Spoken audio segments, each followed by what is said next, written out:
இடங்கள்ல நடக்கிறதுக்கு திட்டமிடப்பட்டிருக்கு. அதற்கான டீடைல்டு பிளான். ஸோ இந்த நாள் அப்படிங்கிறது கிட்டத்தட்ட ஒரு 370 மாணவ மாணவிகள் வந்திருக்கீங்க.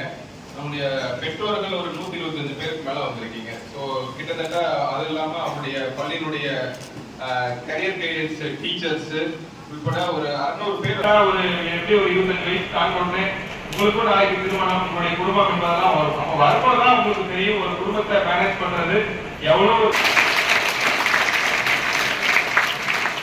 ஸோ இந்த படி நம்மளுடைய என்ன சொல்றது நம்ம உச்சத்தில் கொண்டு எல்லாருடைய ஆசை என்னது? டாக்டர் ஆகணும். கரெக்டா? இருக்கிற எல்லா 378 மாணவருடைய ஆசையும் டாக்டர் ஆகணுங்கிறது தான். ஸோ இந்த நாளை பொறுத்த வரைக்கும் அந்த ஹார்ட் ஒர்க்கு எப்படி வேணாலும் நீங்க எடுத்துக்கலாம். நம்மளுடைய நோக்கம் மார்க் தான். சரிங்களா? நம்ம இருக்கக்கூடிய 600 மார்க்கா 670 700 720 எத்தனை क्वेश्चन into 180 into 4 கரெக்ட்டா? சோ அவ்வளோ 180 பதிந்திருக்கும் அப்படி நான் நம்புறேன். உங்கள் ஆர்வங்களில் பதிந்த அந்த விஷயம். Thank you so much. இந்த வேகம்